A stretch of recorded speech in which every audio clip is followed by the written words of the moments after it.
اللہ رب العزت نے ارشاد فرمایا قل لا اسألکم علیہ اجرا الا المودۃ فی القربی، اے حبیب صلی اللہ علیہ وسلم آپ فرما دیں اے لوگوں میں رسالت کی تبلیغ پر تم سے کوئی معاوضہ نہیں طلب کرتا، میں تم سے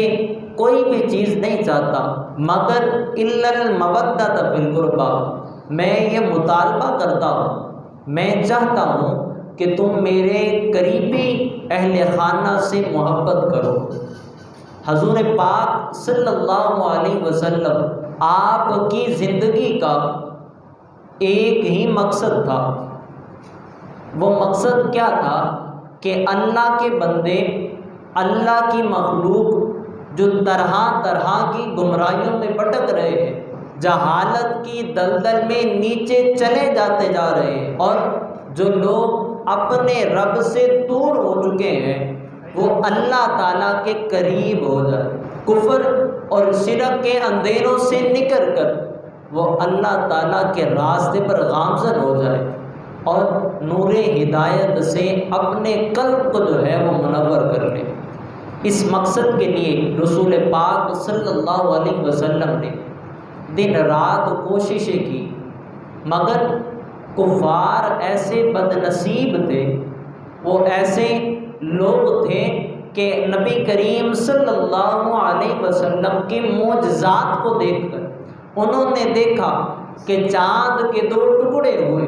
وہ ایمان لے کر نہیں آئے۔ انہوں نے دیکھا رسول پاک صلی اللہ علیہ وسلم نے سورج کو عصر کے وقت تک لوٹا دیا، وہ ایمان لے کر نہیں آئے۔ انہوں نے پتھروں کو بولتے ہوئے دیکھا، انہوں نے درختوں کو نبی کریم رؤوف الرحیم صلی اللہ علیہ وسلم کے پاس آتے ہوئے دیکھا، انہوں نے سارے معجزات کو دیکھا، مگر وہ اپنی ہٹ درمی سے باز نہ آئے، وہ ایمان لے کر نہیں آئے۔ اس لیے یہ سارا کچھ کر رہا ہے، یہ بادشاہت چاہتا ہے، یہ اقتدار چاہتا ہے، یہ دولت جمع کرنا چاہتا ہے، اس وجہ سے یہ اسلام کا ڈھونگ رچا رہا ہے، اس وجہ سے یہ اللہ اللہ نام لے کر ایمان لے کر جو ہے وہ لوگوں کو بھٹکا رہا ہے، یہ دولت کا طلبگار ہے، یہ بادشاہت کا طلبگار ہے، یہ اقتدار کا طلبگار ہے۔ لیکن اللہ رب العزت نے فرمایا ہے محبوب صلی اللہ علیہ وسلم آپ فرما دیجئے الا المودۃ فی القربی، کہ اے لوگوں میں نہ تم سے دولت چاہتا ہوں، نہ میں اقتدار چاہتا ہوں، نہ میں بادشاہت چاہتا ہوں، میں جو دین کی تبلیغ کر رہا ہوں، میں جو رسالت کی تبلیغ کر رہا ہوں، اس رسالت کی تبلیغ پر میں تم سے کسی بھی قسم کا کوئی معاوضہ نہیں چاہتا، میں تم سے دولت نہیں چاہتا، میں تم سے اقتدار نہیں چاہتا، میں تم سے بادشاہت نہیں چاہتا، میں صرف ایک ہی شے کو چاہتا ہوں، اور وہ شے کیا ہے؟ الا المودۃ فی القربی، میں چاہتا ہوں کہ تم میرے اہل خانہ سے محبت کرو، میرے جو قریبی ہیں، میرے جو قرابت دار ہیں، میرے جو رشتہ دار ہیں، میں چاہتا ہوں تو صرف اور صرف تم ان سے محبت کرو۔ اس آیت مبارکہ کے شان نزول کا دوسرا قول یہ ہے، صحابہ کرام نے نذرانہ اکٹھا کیا کہ حضور صلی اللہ علیہ وسلم دن رات ہمیں دین اسلام کی تبلیغ کرتے رہتے ہیں، اور ہمیں اس کے عوض جو ہے وہ رسول پاک صلی اللہ علیہ وسلم کی بارگاہ میں کچھ مال پیش کرنا چاہیے۔ بظاہر رسول پاک صلی اللہ علیہ وسلم کا کوئی کاروبار تو نہیں ہے، حضور جو ہے وہ کہیں نوکری بھی نہیں کرتے، ذریعہ معاش نہیں ہے، حضور کے اہل خانہ بھی ہے، حضور کی بیویاں بھی ہیں، حضور کی اولاد بھی ہے، تو انہوں نے تمام صحابہ کرام نے مال و دولت جمع کیا، اور جمع کر کے رسول پاک صلی اللہ علیہ وسلم کی بارگاہ میں پیش کرنے کا ارادہ کیا کہ حضور دین اسلام کی تبلیغ کی وجہ سے حضور مختلف جو ہے وہ مشکلات میں مبتلا رہے، حضور پر مصائب آئے، حضور پر تکلیفیں آئی، حضور پر بڑی آزمائشیں آئی۔ کبھی یہ ہوا کہ وادی طیف میں رسول پاک صلی اللہ علیہ وسلم کو پتھر مارے گئے، کبھی یہ ہوا کہ مکہ میں جان لیوا مظالم جو ہے وہ رسول پاک صلی اللہ علیہ وسلم پر ڈائے گئے، بڑا کچھ ہوا، بڑی مصیبتیں آئیں، بڑی مشقتیں آئیں، مگر رسول پاک صلی اللہ علیہ وسلم تبلیغ کی رسالت سے باز نہیں آئے، وہ اپنے مشن میں مشغول رہے، وہ اللہ کی وحدانیت کا اعلان کرتے رہے، وہ رسالت کی تبلیغ کرتے رہے۔ یہ سارے معاملات جب صحابہ کرام رضوان اللہ علیہ اجمعین نے دیکھے تو حضرت عباس رضی اللہ تعالیٰ عنہ آپ کو نبی کریم صلی اللہ علیہ وسلم کی بارگاہ میں پیش کیا گیا کہ اے حضرت عباس، آپ ایسا کریں کہ یہ سارا مال رسول پاک صلی اللہ علیہ وسلم کی بارگاہ میں پیش کریں۔ ادھر حضرت عباس نے مال پیش کیا، ادھر حضرت جبرائیل علیہ السلام آئے، آ کے عرض کی یا رسول اللہ صلی اللہ علیہ وسلم،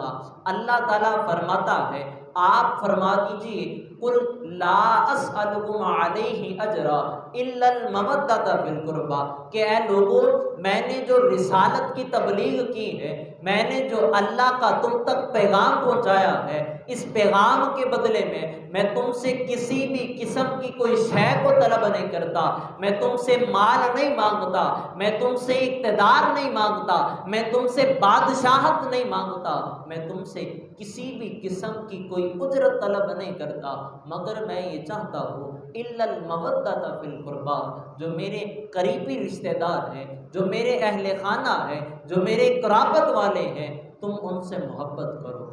میں صرف یہ چاہتا ہوں کہ تم میرے رشتہ داروں سے، میرے گھر والوں سے کیا کرو؟ محبت کرو۔ تو یہ پیغام اللہ رب العزت نے حضرت جبرائیل کے ذریعے رسول پاک صلی اللہ علیہ وسلم تک پہنچایا، اور حضرت جبرائیل علیہ السلام رسول پاک صلی اللہ علیہ وسلم تک یہ آیاتی بینات لے کر حاضر ہوئے کہ اے نبی آپ ان سے فرما دیں کہ میں تم سے کسی بھی قسم کی کوئی شے کو طلب نہیں کرتا، میں صرف یہ چاہتا ہوں کہ تم میرے رشتہ داروں سے محبت کرو، میرے اہل بیت سے محبت کرو۔ اب یہ جو اہل بیت سے محبت کرنا ہے، یہ بھی رسول پاک صلی اللہ علیہ وسلم کی اجرت نہیں ہے، بلکہ امت کا اہل بیت سے محبت کرنا یہ امت کے حق میں بہتر تھا۔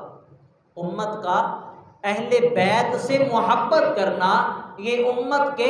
حق میں بہتر تھا۔ اس وجہ سے رسول پاک صلی اللہ علیہ وسلم نے اپنی امت کو درس دیا کہ میری امت میرے اہل بیت اطہار سے محبت کرے، میری امت کیا کرے؟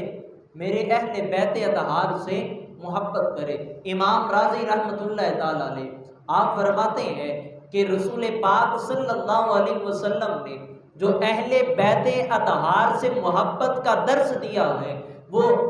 اس امت کی بہتری کے لیے دیا ہے۔ من مات علی حب آل محمد مات شہیدا، اے لوگوں گواہ ہو جاؤ، جو اہل بیت اطہار کی محبت میں مرا، جو اہل بیت اطہار سے محبت کرتا ہوا اس دنیا سے چلا جائے گا، وہ شہادت کی موت کو پائے گا۔ وہ کیا کرے گا؟ شہادت کی موت کو پائے گا۔ اور پھر فرمایا جو اہل بیت کی محبت میں مرا اس نے شہادت کی موت کو پایا۔ اور لوگوں آگاہ ہو جاؤ، جو شخص اہل بیت کی محبت میں مرا وہ ایسا ہے کہ جیسے اس کے سارے گناہوں کو اللہ تعالیٰ نے معاف فرما دیا، جیسے اس کے سارے گناہوں کو اللہ تعالیٰ نے معاف فرما دیا۔ اور فرماتے ہیں اے لوگوں آگاہ ہو جاؤ، جو شخص اہل بیت کی محبت میں مرا وہ گناہوں سے تائب ہو کر، گناہوں سے توبہ ہو کر مرا، اس کی توبہ کو اللہ قبول کرنے والا ہے۔ اور فرمایا خبردار اے لوگوں گواہ ہو جاؤ، جو شخص اہل بیت اطہار کی محبت میں مرا اس نے اپنے ایمان کو مکمل کر لیا، اس نے ایمان کو کیا کر لیا؟ مکمل کر لیا۔ اور امام فخر الدین رازی رحمۃ اللہ تعالی علیہ آپ فرماتے ہیں اے لوگوں آگاہ ہو جاؤ، جو اہل بیت اطہار کی محبت میں مرا اسے حضرت اسرائیل علیہ السلام اور منکر نکیر جو ہے وہ جنت کی بشارت دیتے ہیں، اسے جنت کی خوشخبری سنا دی جاتی ہے۔ اے لوگوں آگاہ ہو جاؤ، جو اہل بیت اطہار کی محبت میں مرا اسے ایسی عزت کے ساتھ جنت میں داخل کیا جائے گا، جس عزت کے ساتھ شوہر جو ہے وہ اپنی دلہن کو اپنے گھر میں لے کر آتا ہے۔ شوہر اپنی دلہن کو اپنے گھر میں جس عزت کے ساتھ لے کر آتا ہے، اسی عزت کے ساتھ فرشتے اس بندے کو جنت میں داخل فرمائیں گے جو اہل بیت اطہار کی محبت میں اس دنیا سے چلا جائے۔ آپ نے تو یہاں تک فرما دیا کہ اے لوگوں خبردار ہو جاؤ، جو اہل بیت اطہار کی محبت میں مرا اس کی قبر میں جنت کے دروازوں کو کھول دیا جاتا ہے۔ اس کی قبر میں کیا ہے؟ جنت کے دروازوں کو کھول دیا جاتا ہے۔ تو اہل بیت اطہار کی محبت، اہل بیت اطہار سے محبت کرنا یہ امت کے حق میں بہتر تھا۔ اس وجہ سے اللہ تعالیٰ نے فرمایا اے نبی صلی اللہ علیہ وسلم آپ فرما دیجئے قل لا اسألکم علیہ اجرا، اے لوگوں میں دین کی تبلیغ پر، رسالت تبلیغ پر میں تم سے کسی بھی شے کو طلب نہیں کرتا، میں یہ چاہتا ہوں کہ تم میری اہل بیت اطہار سے محبت کرو، میری اہل بیت اطہار سے کیا کرو؟ محبت کرو، اس لیے کہ تمہارا اہل بیت اطہار سے محبت کرنا یہ تمہارے ہی حق میں بہتر ہوگا، تمہارے حق میں کیا ہوگا؟ بہتر ہوگا۔ اور اب سوال یہ بنتا ہے کہ اہل بیت کون لوگ ہیں؟ اہل بیت سے مراد کون لوگ ہیں جن سے اللہ تعالیٰ نے محبت کرنے کا، مودت کرنے کا حکم فرمایا؟ اہل بیت، اہل کا مطلب ہے والے اور بیت کا مطلب ہے گھر، یعنی کہ اہل بیت سے مراد کیا ہوا؟ گھر والے۔ اب رسول پاک صلی اللہ علیہ وسلم کے گھر والوں سے مراد کون لوگ ہیں؟ اہل سنت کے نزدیک اہل بیت سے مراد نبی کریم صلی اللہ علیہ وسلم کے وہ تمام اہل خانہ ہیں جن پر صدقات اور زکوٰۃ کو اللہ تعالیٰ نے حرام قرار دیا، جن پر نہ زکوٰۃ لگتی ہے اور نہ ہی ان لوگوں پر کوئی صدقہ لگتا ہے اور نہ ہی خیرات لگتی۔ اہل بیت اطہار میں آپ کی اولاد میں حضرت زینب، حضرت رقیہ، حضرت ام کلثوم اور حضرت فاطمہ الزہرا آپ شامل ہیں۔ اس کے بعد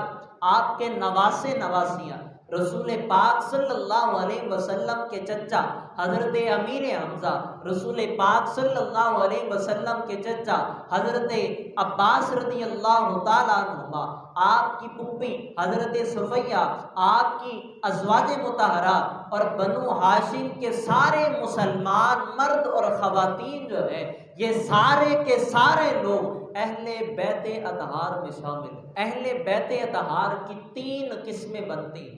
اہل بیت اطہار کی کتنی قسمیں ہیں؟ 3 قسمیں۔ پہلی قسم بیت نسبی ہے، دوسری قسم بیت سکنہ ہے اور تیسری قسم بیت ولادت ہے۔ حضرت عبد المطلب کی جو اولاد اور آپ کا جو نسب ہے، آپ کے نسب کے اعتبار سے حضور پاک صلی اللہ علیہ وسلم کا اہل بیت نسبی کہا جائے گا۔ حضرت عبد المطلب کی جتنی بھی اولاد ہے وہ تمام کی تمام اولاد کون ہوگی؟ اہل بیت نسبی کہلائے گی۔ اس کے علاوہ نبی کریم صلی اللہ علیہ وسلم کی ازواج مطہرات، نبی کریم صلی اللہ علیہ وسلم کی بیویاں، آپ کی تمام ازواج جو ہے وہ اہل بیت سکنہ میں شامل ہے، یعنی کہ اہل خانہ میں نبی کریم صلی اللہ علیہ وسلم کی تمام بیویاں شامل ہیں۔ اور اب تیسری جو بچتی ہے وہ اہل بیت ولادت ہے۔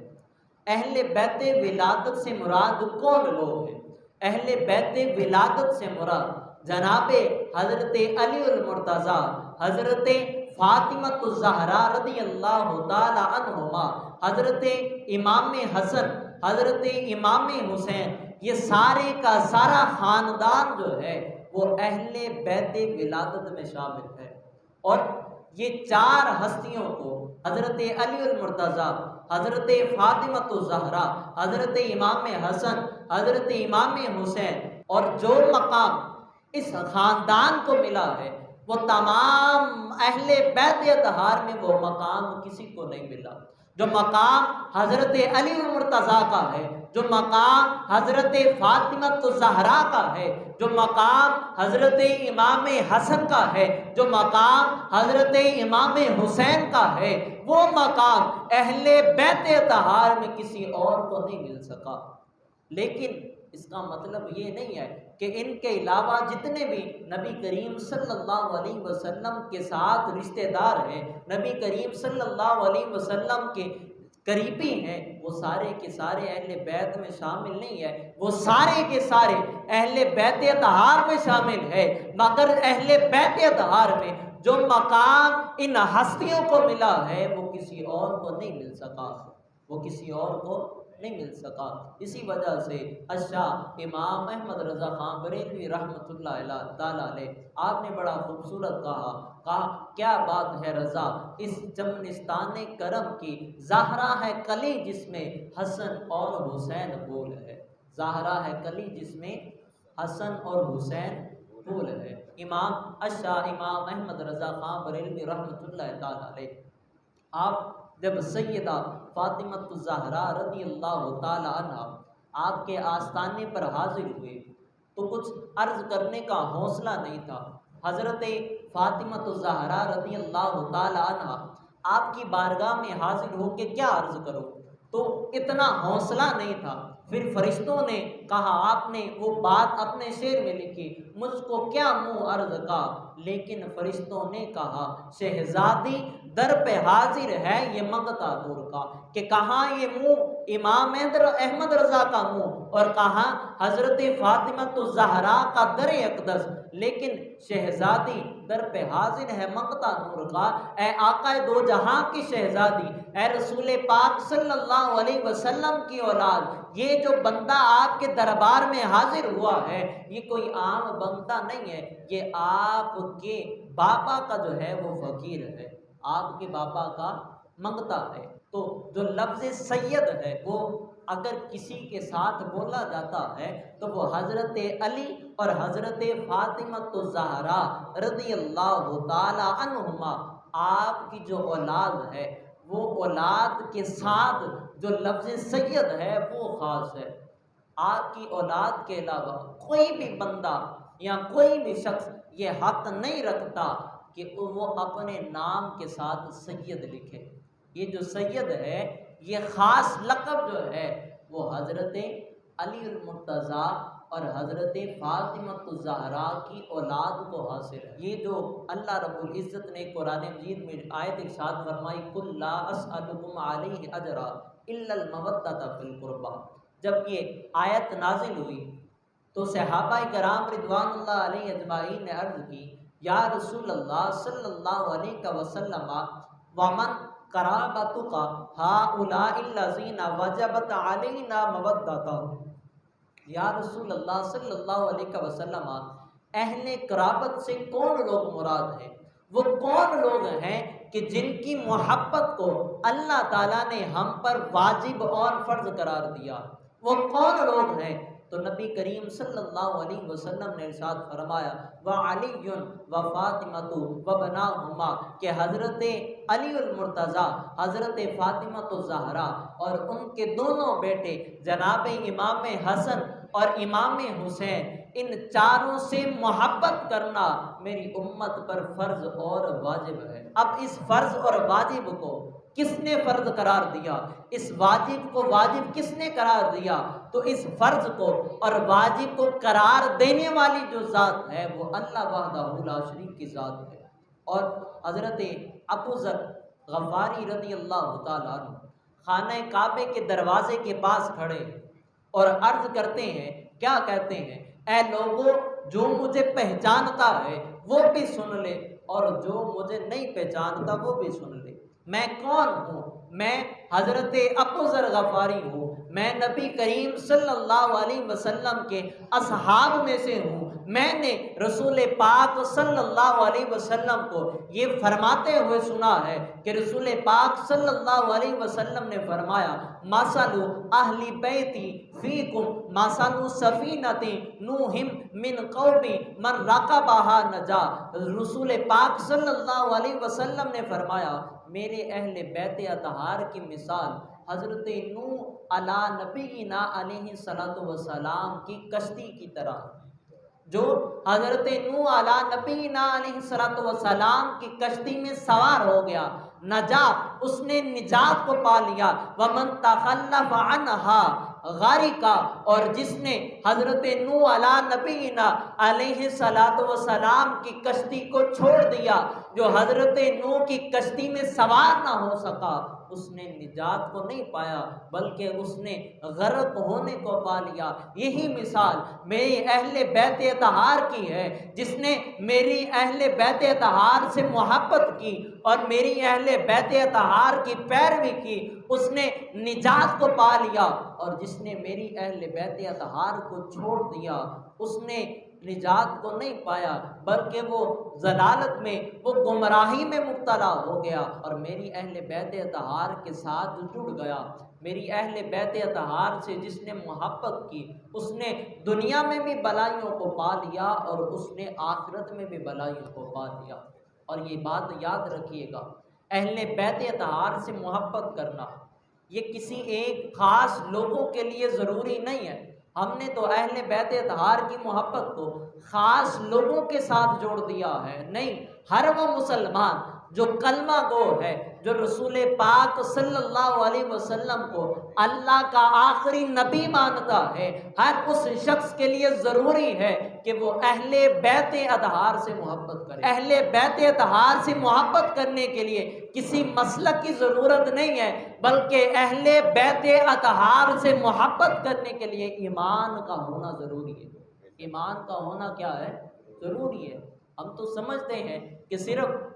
ایک خاص لوگ ہیں جو حضرت امام حسن سے محبت کرتے ہیں، حضرت امام حسین سے محبت کرتے ہیں، حضرت علی کرم اللہ وجہہ الکریم سے محبت کرتے ہیں، لیکن ہم ایسے خوش نصیب لوگ ہیں جو نبی کریم صلی اللہ علیہ وسلم کی آل سے بھی محبت کرتے ہیں اور نبی کریم صلی اللہ علیہ وسلم کے صحابہ کرام سے بھی محبت کرتے ہیں۔ ہم تو ایسے لوگ ہیں جو حضرت ابو بکر صدیق کا بھی دن مناتے ہیں، حضرت عمر فاروق اعظم کا بھی دن مناتے ہیں، حضرت عثمان غنی کا بھی دن مناتے ہیں، حضرت علی کرم اللہ وجہہ الکریم کا بھی دن مناتے ہیں، حضرت امام حسن کا بھی دن مناتے ہیں، اور حضرت امام حسین کی شہادت کے بھی دن کو یاد کرتے ہیں۔ ہم خوش نصیب لوگ ہیں کہ اللہ تعالیٰ نے ہمارے دلوں میں اہل بیت اطہار کی محبت کو بھی رکھا ہے اور نبی کریم صلی اللہ علیہ وسلم کے اصحاب کی محبت کو بھی رکھا،